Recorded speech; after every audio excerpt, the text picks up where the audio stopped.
मी गोविंद श्रीपाद भोगले उर्फ कुमार भोगले. मी 1962 नोमुवियाचा सभासद पहिल्यापासून आहे, परंतु गेली 50 वर्ष मी बेळगावमध्ये स्थायिक झाल्यामुळे रेग्युलर येऊ शकलो नव्हतो. गेले 3 वर्षापासून मी पुणे येथे आलेलो आहे. साधारणपणे 8 ते 10 महिन्यापूर्वी नोमुविया 62चा सातारा कट्टा यांनी एक उपक्रम सुरू केला होता. प्रत्येक विद्यार्थ्यांनी मागे वळून पाहताना यासंबंधी आपला मनात जे काही गोष्ट घडलेली आहे ती सांगावी, मनोगत या दृष्टीने कार्यक्रम सुरू केला होता. मात्र त्यावेळेला रेकॉर्डिंग केलेलं नव्हतं, परंतु त्यावेळेला सुधीर बेरे आमचे अध्यक्ष होते. त्यांनी मला आता परत रेकॉर्डिंगची संधी दिल्यामुळे मी त्यांचा आभारी आहे. तर तिसरीमध्ये मला डायरेक्टली प्रायमरी स्कूल NMV म्हणजे नूतन मराठी शाळा प्राथमिक शाळामध्ये ॲडमिशन मिळाली. तेव्हा आमचे भिंगे सर म्हणून टीचर होते.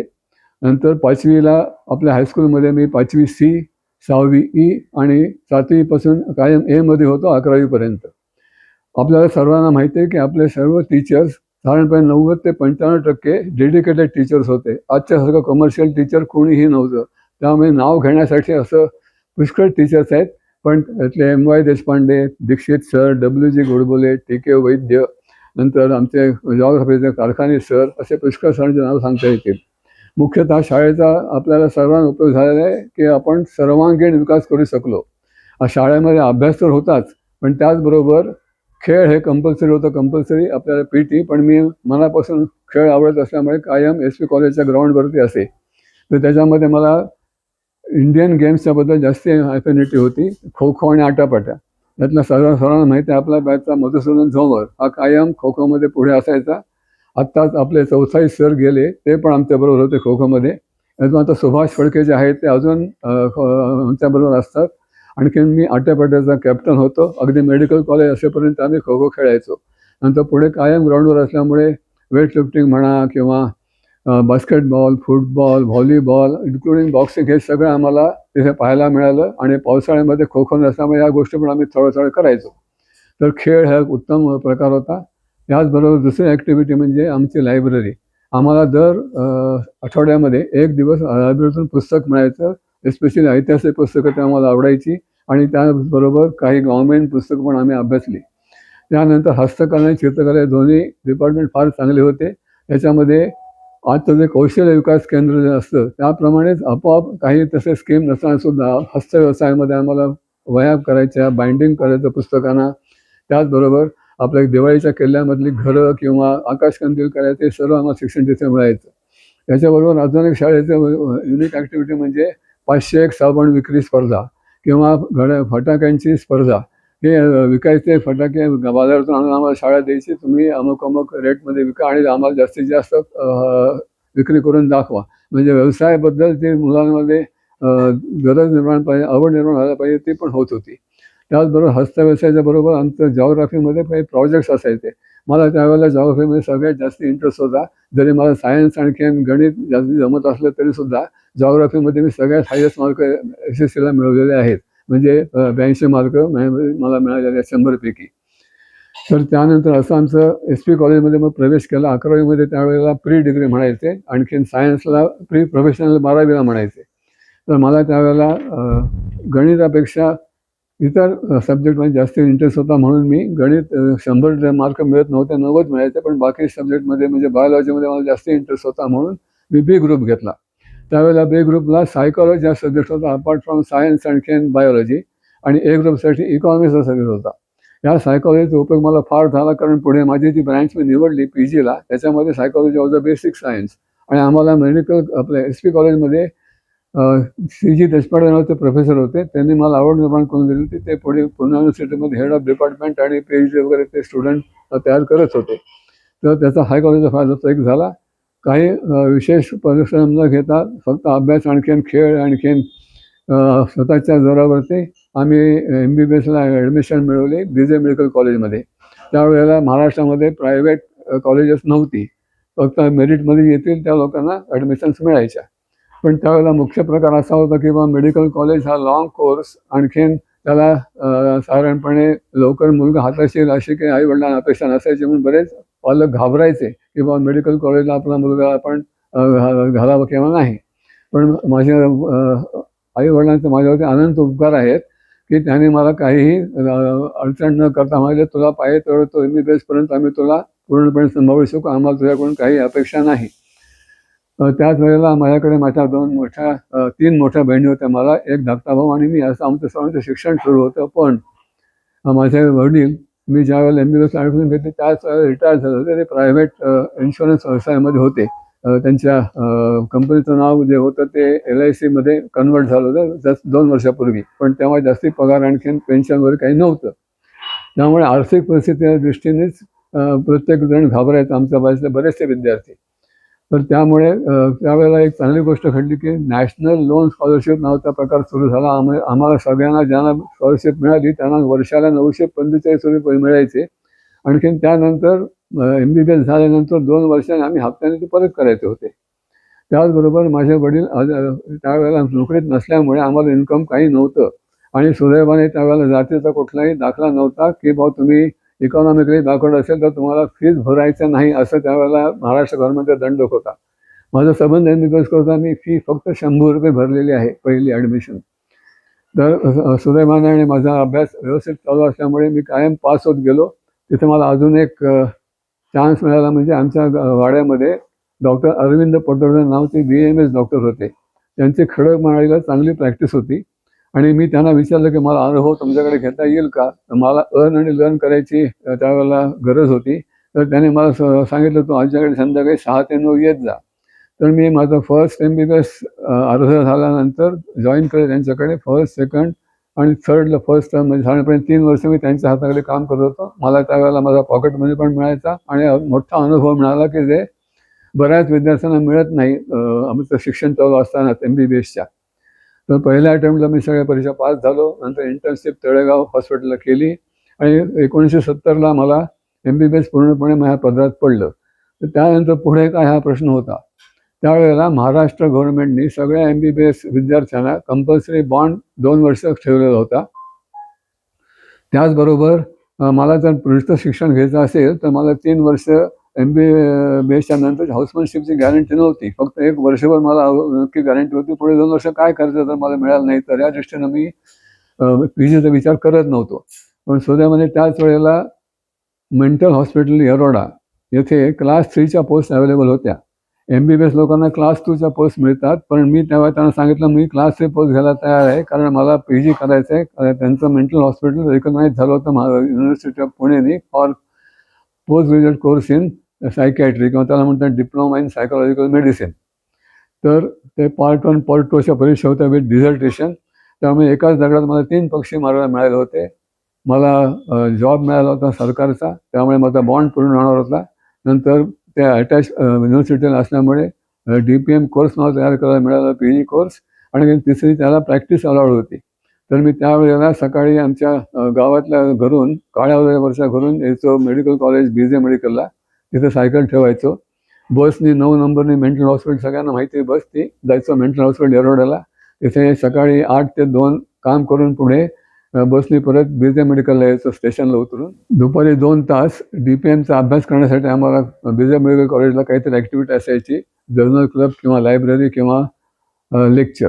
ते करून मी घरी जायचो. घरून आमच्या दवाखान्यासाठी धायरीला जायचो. पुणे शहरापासून धायरी त्यावेळेला बसने जाणं कठीण होतं, पण दुसरा इलाज नव्हता.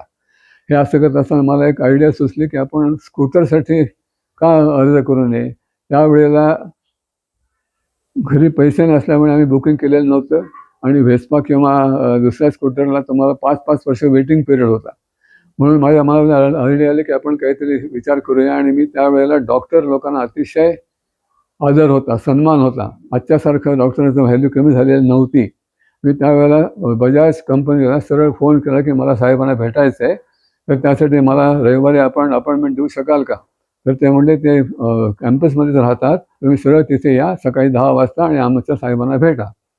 तर मी मनपामधल्या आपल्या पुणा सिटीच्या बसने 85 पैसे देऊन निगडीच्या बस स्टॉपला गेलो. तिथे बजाजचा तेव्हा कारखाना होता आणि मला राहुल कुमार बजाज साहेबांनी सरळ माझं स्वागत केलं. मला तेव्हा फार आश्चर्य वाटलं. ते अतिशय साधे होते. त्याने मला बसायला सांगितलं, चौकशी केली तुम्ही काय करताय आणि तुम्हाला काय स्कूटर कशा करता पाहिजे. म्हटलं भाऊ मी असं असं 5 मैल एका ठिकाणी माझ्या प्रॅक्टिससाठी आणि 9 मैल घराच्या दुसऱ्या बाजूला माझ्या नोकरीसाठी जातो. त्यामुळे मला जर स्कूटर मिळालं तर बरं होईल. मग तुम्ही अर्ज का नाही केला. तर मी म्हटलं मी लोन घेऊन शिकलेलो आहे मी, त्यामुळे मला शक्य नव्हतं हे करणं. बरं म्हणाले ठीक आहे. त्याने मला चहा पाजला, बिस्किट दिली. त्यांची 2 लहान मुलं जी आता राजीव आणि संजीव बजाज आहेत मी पाहिले, अजून मला आठवतात. अतिशय साधी फॅमिली होती. त्यांनी मला सरळ सांगितलं की तुम्ही आमच्या कंपनीला अर्ज लिहा आणि त्यात कळवा की मी असं असं तुम्हाला भेटलेलो आहे. मग त्याप्रमाणे मी घरी येऊन पोस्टाने अर्ज केला. साधारणपणे 1.5 महिना 2 महिने वाट पाहिली. मग मी बेचैन झालो आणि माझं तर हे काम एका बाजूला 5 मैल, दुसऱ्या बाजूला 9 मैल आणि शिवाय मेडिकल कॉलेज हे सगळं चालूच होतं. म्हणून मी लॅम्ब्रेटा स्कूटर जुनी घेतली. तर त्यानंतर अजून 1 महिन्याने मला माझ्या आश्चर्याला धक्का देत एक पत्र आलं बजाज कंपनीचं की आम्ही तुम्हाला आमच्या डिस्क्रिशनरी कोटामधून एक स्कूटर रिलीज करीत आहोत. 1 महिन्यामध्ये त्याची डिलिव्हरी घ्यावी. त्यावेळेला 3,150 रुपये किंमत होती. ते सुद्धा आमच्याकडे नव्हते. म्हणून मी त्यावेळेला आमच्या वडिलांच्या मदतीने कॉस्मॉस बँकेतून कर्ज घेतलं स्कूटरच्या अगेन्स्ट आणि दर महिन्याला मी माझ्या प्रॅक्टिसचे जे पैसे मिळायचे ते मी स्कूटरला परतफेड करण्यासाठी कर्ज ते वापरले. अशा रीतीने स्कूटर माझी झाली. मी 2 वर्षामध्ये लोन रिपेमेंट केलं. त्याच्यासाठी उत्पन्न माझं दवाखान्याच्या प्रॅक्टिसचं होतं. त्यानंतर याच्यासाठी डिप्लोमासाठी मला अर्ज करण्यासाठी होता. डिप्लोमा अर्ज पास झाल्यानंतर 1972 साली मी diploma in psychological medicine PG diploma Pune university pass झालो.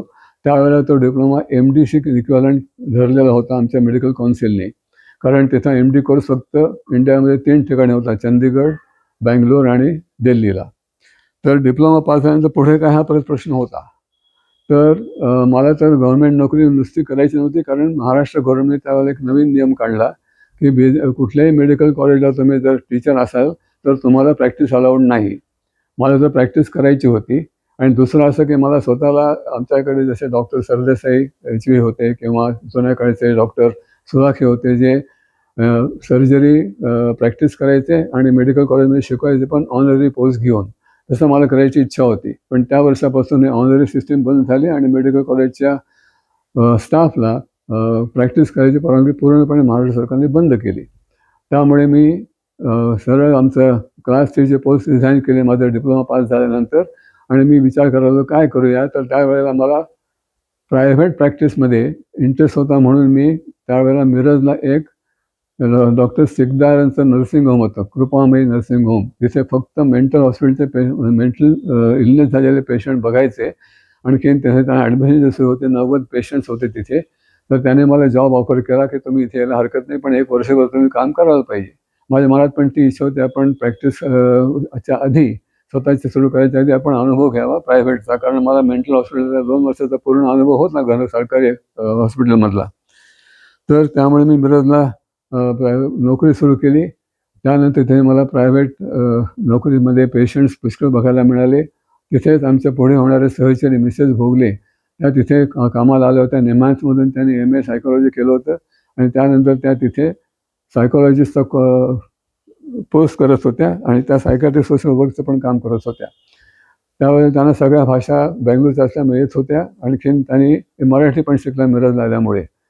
तर तेव्हाच आम्ही ठरवलं की बा आपण आता जर महाराष्ट्र मेडिकल कॉलेजमध्ये ॲडमिशन घेणं शक्य नाही नोकरी, कारण आपल्याला प्रॅक्टिस करायची ती अलाउड नाही आहे. म्हणून मी बेळगावला गेलो. तिथे एक्सप्लोर केलं किंवा प्रायव्हेट मेडिकल कॉलेजला शक्यता आहे का. तर त्यांच्या म्हणण्याप्रमाणे तुम्हाला जर सिलेक्शन झालं तर शक्यता होती जॉब मिळायची. मग म्हटलं आपण बेळगावला प्रॅक्टिस चालू करूया. तिथे आमचं मेडिकल कॉलेजचं पण काम होईल. तिथे माझे दोन्ही इच्छा पूर्ण होतील आणि शिवाय मी ऑनररी काम करून माझं स्वतःची प्रॅक्टिस करू शकेन. तर त्याच्या आधी मग आमच्या मिसेस ठरवलं आपण लग्न पुण्याला करून घेऊन मगच तिकडे जाऊया. म्हणून आम्ही नवजीवन कार्यालय देशमुख वाडी येथे फेब्रुवारी 73ला लग्न केलं. त्यावेळेला आमच्या घरून थोडंसं चहातलं कपातलं वादळ झालं होतं. इव्हन त्यांच्या घरी पण होतं कारण ते बँगलोरच्या होत्या. त्यांचे वडील डॉक्टर होते. त्यांचे 2 भाऊ प्रोफेसर्स होते युनिव्हर्सिटीमध्ये आणि त्यांचे दुसरे 2 भाऊ कॅनडा आणि ऑस्ट्रेलियामध्ये होते. ते शिक्षित फॅमिली, मल्टीलिंग्वल फॅमिली. तिला सगळ्या भाषा येत होत्या. कॉन्व्हेंट गर्ल आणि त्या ऑलरेडी फॉरेन रिटर्न होत्या. आम्ही लग्न झालं त्यावेळेला 2 महिने स्कॉलरशिप घेऊन कॅनडात गेलेल्या होत्या. तेव्हा आमचं लग्न झाल्यानंतर मी जॉबलेस होतो. माझ्या चुलत भावाकडून 10,000 रुपये मी कर्ज घेतलं होतं माझ्या प्रॅक्टिससाठी आणखीन लग्नासाठी. हुंडा काही घेतलेला नव्हता, कारण ती इच्छा होती हुंडा घ्यायचा नाही. तर बेळगावला गेल्यानंतर भाड्याची जागा पाहिली. तिथे 80 पैसे स्क्वेअर फूटने मला बाजारामध्ये पहिल्या मजल्यावरती कन्सल्टिंग रूमसाठी म्हणून जागा मिळाली आणि मी तिथे प्रॅक्टिस सुरू केली. तिथे मुख्य प्रॉब्लेम होता भाषेचा. साधारणपणे 40% जनता तेव्हा बेळगावातले लोक कन्नडिगा होते आणि 60% मराठी होते. परंतु आमच्या भाषेमध्ये आमच्या ब्रँचमध्ये भाषा ही अतिशय इम्पॉर्टंट आहे, कारण सगळी हिस्ट्री तर मराठीमध्ये आणखीन कन्नडमध्ये सांगायला पाहिजे. म्हणून मी स्वतः आधी माझ्या प्रॅक्टिस सुरू केली. आधी 9 ते 10 शिकवणी घेतली एका टीचरची, जे मला मराठी आणि इंग्लिश आणि कन्नडा दोन्हीमधलं संवाद करून कसं बोलायचं आणि कसं हिस्ट्री विचारायची, काय अर्थ विचारायचा आणि मला शिकवलं.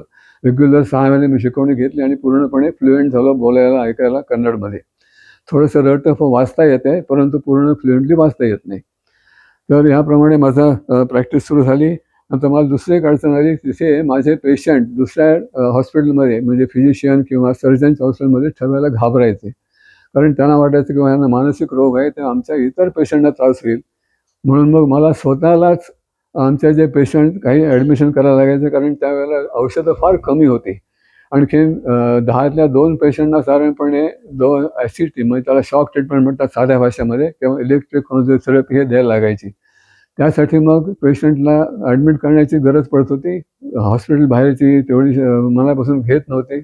म्हणून मी स्वतः समोरच्या गोडाऊन 2 रूम्स मला मिळाल्या, कारण साध्या रूम भाड्याने घेणं शक्य नव्हतं. तर त्या गोडाऊन रूममध्ये मी 6 महिने प्रॅक्टिस केली. पेशंट्स यायचे, 2 दिवस चालते, पण त्यांचं अडचण असायची, ते घरी त्रास द्यायचे. त्यामुळे ते तात्पुरते माझ्याकडे ॲडमिट राहायचे. आम्ही ECT इंजेक्शन देऊन त्यांना बरं करायचो आणि मग घरी पाठवायचो. त्याच वेळेला अजून एक मी सर्च केला. त्यावेळेला असा गोंधळी गल्लीमध्ये आपले जुने वाडे असतात मोठमोठे, पेशवाई वाडे, त्या प्रकारचा एक 3 मजली वाडा होता. मुरकुंबी म्हणून बिल्डिंग होती. तळमजल्यावर तिथे त्यांचं सर्जिकल नर्सिंग होम होतं दुसऱ्या आठवड्यांचं.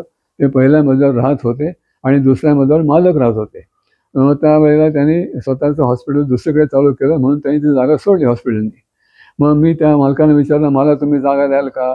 तर ते म्हणाले, आम्ही तुम्हाला जागा देऊ, पण तुम्ही स्वतः इथे राहायला पाहिजे, कारण आम्हाला पहिल्या दुसऱ्या मजल्यावर इथे राहायचं आहे. तर तुम्ही जर आमचे पेशंट आम्हाला त्रास द्यायला लागले तर आम्ही काय करू? तुम्ही इथे राहत असाल तर आम्हाला शक्यता वाटेल की तुम्ही तुमच्या पेशंटना बरोबर कंट्रोल कराल.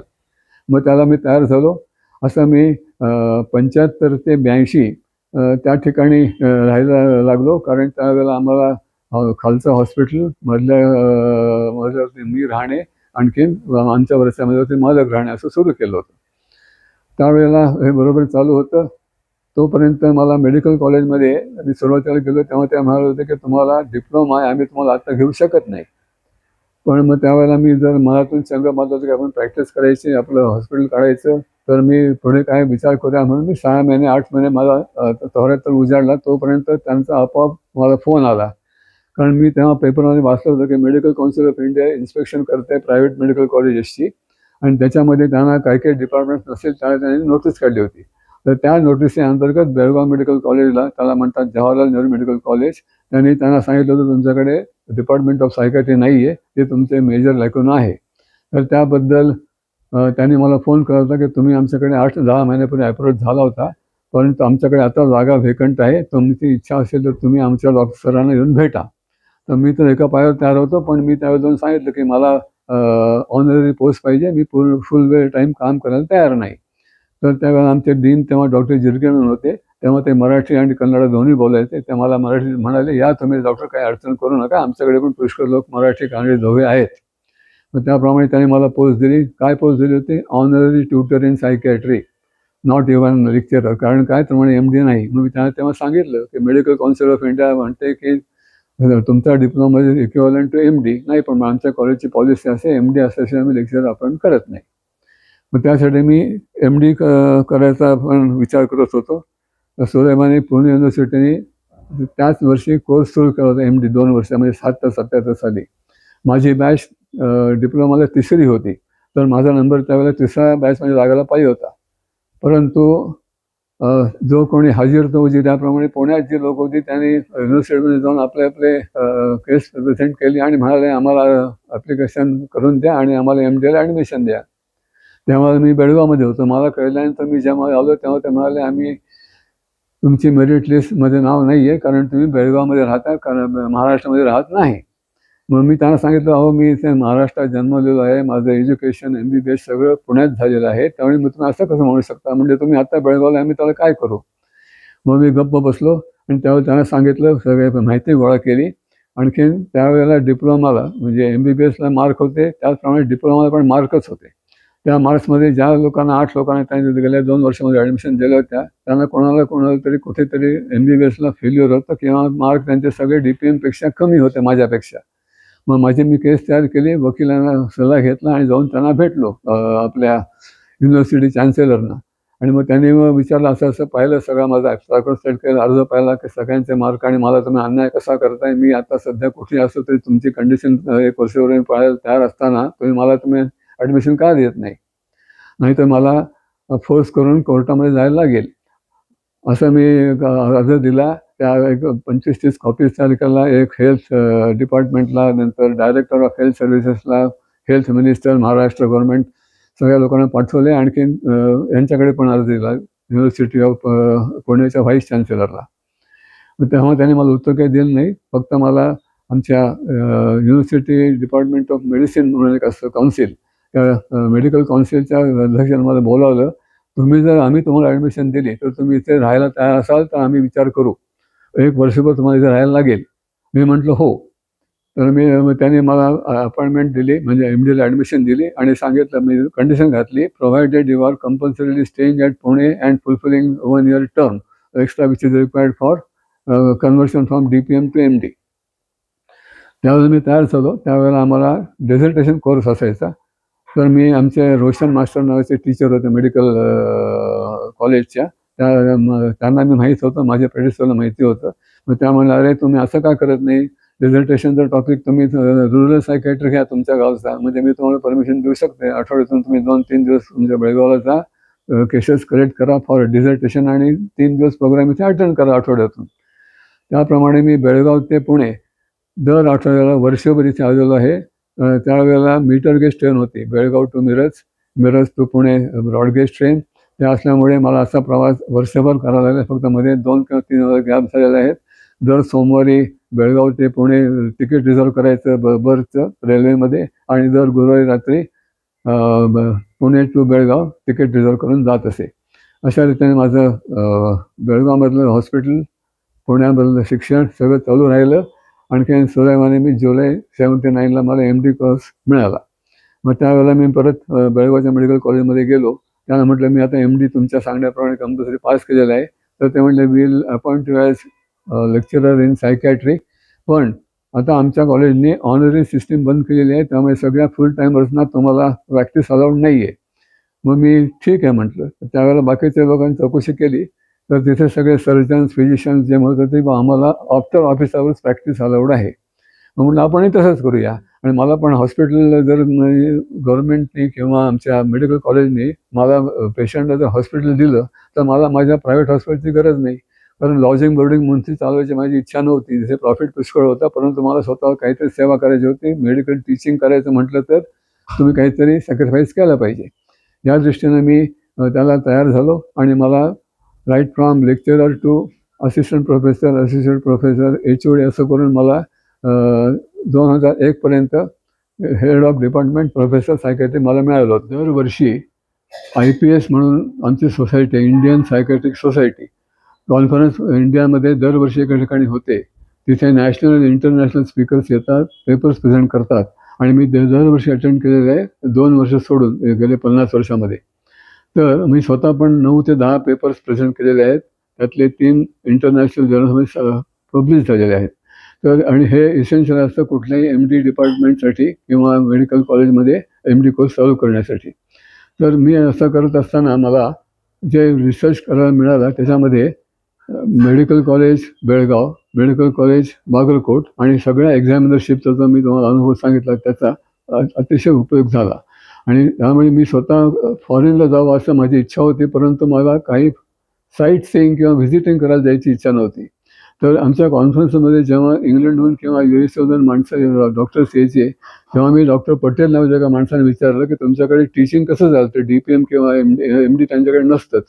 तर ते म्हणले, "अरे तुम्ही आमच्याकडे या, तुम्ही रुरल सायकॅट्री इन इंडिया किंवा तुम्ही जे हिस्टॉरिकल इलनेस तुम्ही प्रेझेंट केले पेपर्स त्याबद्दल आमच्याकडे माहिती द्या, मी तुम्हाला बोलावतो आमच्या युनिव्हर्सिटीतर्फे." तर त्याने मला बोलावलं आणि ते म्हणले 15 दिवस तुम्ही आमच्याकडे राहायचं.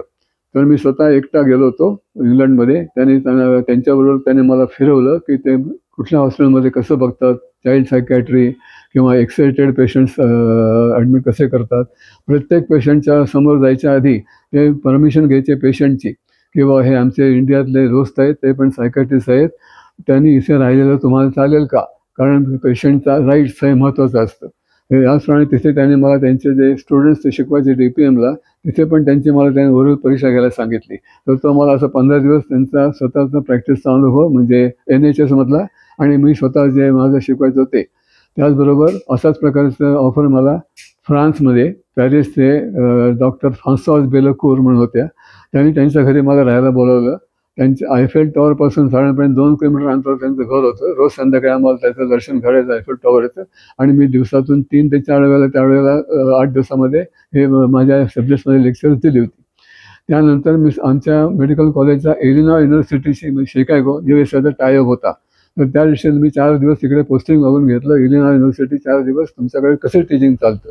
तर त्या दृष्टीने मी तेव्हाच 2001 साली for the first time UK, France आणि USA या तिन्ही ठिकाणचं सायकॅट्री टीचिंग कसं चालतं हे बघून स्वतःहून पूर्णपणे तो प्रवास केलेला होता. तोपर्यंत आमच्याकडे जास्ती स्टाफ टिकत नव्हता कारण जास्ती MD सायकॅट्री अवेलेबलच होत नव्हते. मला स्वतःला एक्झामिनर म्हणून मुंबई युनिव्हर्सिटी MD युनिव्हर्सिटी परीक्षेसाठी बोलावत होते 1999 पासून. त्यानंतर मला 3दा मी मुंबईला गेलो. 2001मध्ये गोवा मेडिकल कॉलेजला पण एक्झामिनर म्हणून मला बोलावलं होतं. परंतु बॉम्बे युनिव्हर्सिटीमध्ये झाल्यानंतर बेंगलोर युनिव्हर्सिटी आणि पुणे युनिव्हर्सिटी म्हणजे नाशिक युनिव्हर्सिटी म्हणून मला एक्झाम म्हणून बोलवलं होतं. तेव्हा माझा कोर्स माझ्याकडे नसतानासुद्धा मी MD एक्झामिनर्स 3 ते 4 वेळा झालो होतो. नंतर आमच्याकडे पण स्टाफ सफिशियंट मिळाला म्हटल्यानंतर मेडिकल कॉलेज जे बेळगावचं आहे त्यांना स्वतःला पण हॉस्पिटल काढायला लागलं. कारण गव्हर्नमेंट हॉस्पिटलमध्ये त्यावेळेला त्यांनी स्वतःचं मेडिकल कॉलेज कर्नाटक गव्हर्नमेंट चालू करत होते. म्हणून त्यांनी आमच्या कॉलेजला सांगितलं, प्रायव्हेट कॉलेजला, की तुम्ही तुमचं हॉस्पिटल आता आम्ही तुम्हाला देणार नाही या सालापासून. तोपर्यंत त्यांना स्वतःचं प्रायव्हेट हॉस्पिटल काढायला कंपल्सरी होतं, नाही तर त्यांचे MBBS कोर्स सुरू झाला नसता.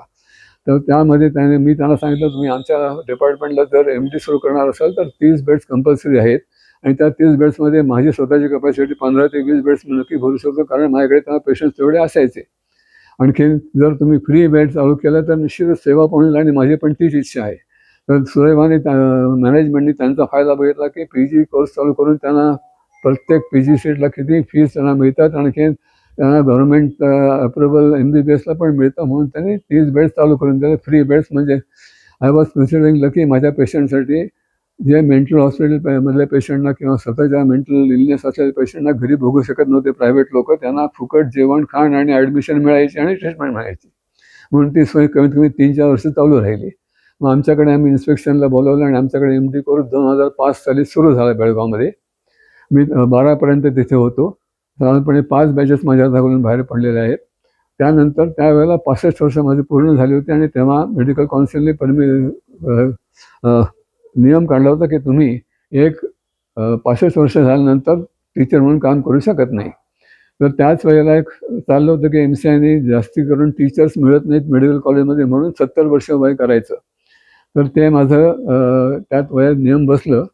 परंतु त्यावेळेला मला घरी आमचा प्रॉब्लेम सुरू झाला, कारण माझ्या मिसेस ज्या होत्या त्यांना तोपर्यंत अल्झायमर डिसीज म्हणजे Alzheimer dementia, old age dementia त्याला म्हणतात, की मराठीमध्ये बुद्धिभ्रंश. म्हणजे हळूहळू आठवण कमी होत राहते. त्यांना स्वतःला रस्ता कसा क्रॉस करायचा लवकर समजत नाही. मनाचा गोंधळ होतो की आज आपण कुठली भाजी करायची, तर काय करायला पाहिजे, काय करायला नको. त्याचप्रमाणे स्वतःची अंघोळ, स्वतःचे वेणीफणी, स्वतःचं ड्रेस करणं, स्वतःचं मुलांना, स्वतःच्या नवऱ्याला आणि स्वतःला कुठला मेनू तयार करणं, हे सगळं त्यांचं गोंधळ व्हायला लागला होता. तर त्यावेळेला मी जो बंगला बांधला होता तो 84 साली. त्यानंतर आम्ही तिथेच राहत होतो. तिथे मला एक मुलगा आणि एक मुलगी झाले होते. मुलगी माझी मोठी मुलगी मनीषा, ती MBBS करून DMS केली आणि तिचं सध्या लग्न होऊन ते अमेरिकेमध्ये गेले 15-20 वर्ष आहे. माझा मुलगा माझ्या मुलीचे मेडिकल कॉलेजची मोठी पुस्तकं बघून घाबरला. तो म्हणला, मी MBBS कोर्स बिलकुल जॉईन करणार नाही, तुम्ही स्वतः तुमचं प्रॅक्टिस असो काय असो. आणि म्हणून मग त्यांनी BE कॉम्प्युटर सायन्स केलं आणि तो सध्या इन्फोसिस बँगलोरला काम करत होता. मी जेव्हा बेळगावला होतो तेव्हा. आणखी माझ्या मुलगी लग्न होऊन नंतर कॅलिफोर्निया अमेरिकेत गेली होती. त्यामुळे आता जे आमचं MD कोर्स झाला आणि 2012 साली मला रिटायर्ड व्हायची वेळ आली होती आणि माझ्या घरी हा जो प्रॉब्लेम सुरू झाला होता माझ्या मिसेसचा, त्यामुळे मी मनात निर्णय घेतला की आता त्यांना बंगल्यामध्ये एकटं ठेवणं शक्य नाही, कारण कोणी पण बाहेरचा मनुष्य येऊन त्यांना फसवू शकेल. म्हणून मी माझ्या छळकोळीच्या फ्लॅटमध्ये राहायला गेलो आणि माझा बंगला विकायचा निर्णय घेतला. त्याच्यामध्ये पण 2-3 वर्ष गेली आणि मी मेडिकल कॉलेजचा जॉब सोडला होता. पण तेव्हा मला बागलकोट मेडिकल कॉलेजमधून ऑफर दिली होती की तुम्ही रेग्युलर यायची गरज नाही आहे, तुम्ही एक MD कोर्स सुरू केलेला आहे, परत तुम्ही आमच्याकडे चालू करा, महिन्यातून एकदा फक्त या, तुमचं वय 70 वर्षापर्यंत आता मेडिकल काउन्सिलने अलाव केलेलं आहे. तर मी ते पण केलं आणि इव्हन बागलकोट मेडिकल कॉलेजसुद्धा MD कोर्स सुरू करू शकलो आणि 2-3 बॅचेस 17पर्यंत झाल्या. 2017ला मला 70 वर्ष पूर्ण झाली. त्यानंतर मला ऑफकोर्स रिटायर्ड व्हायला लागलं. त्यानंतर मी 18 साली माझा बंगला विकला आणि माझी प्रॅक्टिस पण कमी केली. फक्त कन्सल्टेशन प्रॅक्टिस दुपारी चालू करत असते, शुक्रवार शनिवार रविवार बंद ठेवत असते. त्यातला एक शुक्रवार बागलकोटला जायचो आणि बाकीचं माझ्या घरी मिसेस आजारी जास्ती वाढत चालल्यामुळे तेव्हा काही जगात आणि अजूनपर्यंत औषध नाही आहे त्याला, म्हणून जास्ती करून केअरटेकर किंवा घरचे माणसंच त्यांना बघायला लागत असे, ते मी करत असे. पण आमच्या दुर्दैवाने मला स्वतःला 21 साली कोविड झालं. त्याच्या आधी कोविडमध्ये आमच्या घरचा लॉकडाऊन सुरू झाला.